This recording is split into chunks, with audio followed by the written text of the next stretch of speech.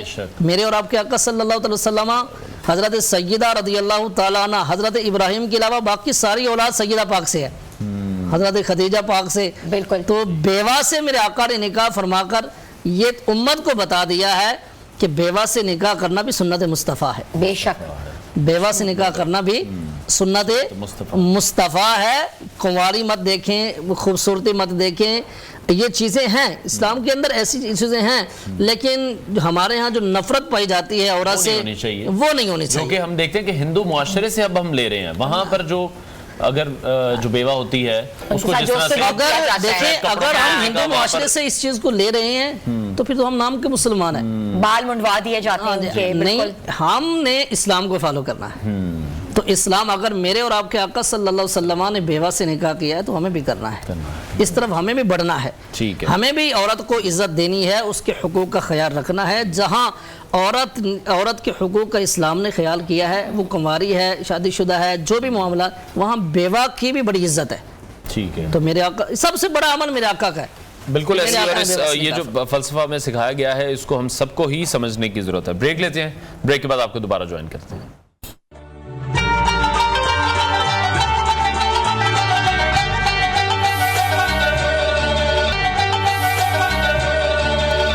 پیغام رمضان میں آپ کو ایک بار پھر سے خوش آمدید کہتے ہیں. کشمیر کی کچن میں ہماری ریسیپیز جو تیار ہیں اور دسترخوان جو ہے وہ بھی سجنے والا ہے. تو میں ریکویسٹ کروں گی فاطمہ سے، فاطمہ آپ لوگوں نے ڈش آؤٹ کر لی ہیں سب چیزیں، سب ریسیپیز آپ بدل لے ہیں، اور ساتھ ساتھ بتائیں کہ آج ہمارے دسترخوان میں کیا ہے. السلام علیکم. آج کے ہمارے دسترخوان میں جو ہے نا وہ کیونکہ بچے ہیں اور بچوں کو جو ہے نا وہ چائنیز بہت اچھا لگتا ہے، میٹھا ہوتا ہے، اور جو ہے نا وہ ہم نے ان کے لیے جو ہے وہ چائنیز ریڈی کی ہے. ساتھ میں ٹوسٹ ہے. اور چائنیز کی ریسیپی میں آپ کو فٹافٹ بتا دیتی ہوں. ہم نے بنایا ہے آج شاشلک اور اس کے ساتھ ایگ فرائیڈ رائس. شاشلک اور منچورین میں جو ہے نا وہ بہت چھوٹا سا ڈفرنس ہوتا ہے. ہاں، کوٹنگ کا صرف. جو منچورین ہے نا اس میں کوٹنگ تھوڑی سی جو ہے نا وہ زیادہ ہوتی ہے، اور جو شاشلک ہے نا اس میں سٹر فرائی ہوتا ہے. دونوں دکھنے میں ایک جیسے ہوتے ہیں اور دونوں کھانے میں بھی ایک جیسے ہوتے ہیں. مطلب ساری ریسیپی ایک ہی ہے لیکن اس کے جو چکن کا ہے نا وہ ڈفرنس آتا ہے. ہم نے بنایا ہے شاشلک. اس کے لیے میں نے لیا ہے 500 گرام چکن کو آپ 1 انچ کے سائز میں جو ہے نا وہ کٹ کر لیں گے. اس کی کوٹنگ میں آپ ایڈ کریں گے 1 egg, 1 cup of corn flour, 1 teaspoon of salt, 1 teaspoon of black pepper, اور اس کے ساتھ تھوڑا سا چکن پاؤڈر ایڈ کر دیں گے تو وہ تھوڑا اور انہینس کرتا ہے اس کا ٹیسٹ. اس کو آپ نے سمپلی فرائی کر لینا ہے. اس کے بعد اس کی سوس بنانے کے لیے ہم نے لیا ہے 1 cup of ketchup. Tomato ketchup آپ لیں یا پھر آپ جو ہے وہ گارلک کیچپ لیں، دونوں میں فلیور بہت اچھا آتا ہے. اس کے ساتھ آپ ایڈ کریں گے 1 tablespoon of sugar, 1 tablespoon of white vinegar, 1 tablespoon of soya sauce. Dark سویا ساس اس کے اندر جو ہے نا وہ بہت اچھا ٹیسٹ دیتی ہے. ڈارک سویا ساس اور سمپل سویا ساس میں جو ہے نا وہ کنسسٹینسی کا ڈفرنس آتا ہے. ایسے کہ اگر آپ جو ہے نا وہ سمپل سویا ساس لیتے تھوڑی تھن ہوتی ہے اور وہ کوانٹٹی میں تھوڑی سی زیادہ ڈلتی ہے، لیکن اگر آپ ڈارک سویا ساس لیتے ہیں تو اس میں جو ہے نا وہ کنسسٹینسی کیونکہ اس کی زیادہ ہے تو اس کی جو ہے نا کوانٹٹی کم ڈلے گی. تو اس کے ساتھ آپ ایڈ کریں گے 1 teaspoon of red chilli pepper, 1/2 teaspoon of white pepper, اور ان ساری چیزوں کو ساسز کو جو ہے نا وہ آپ سوتے کریں گے گارلک میں اور ایڈ کر دیں گے چکن کو.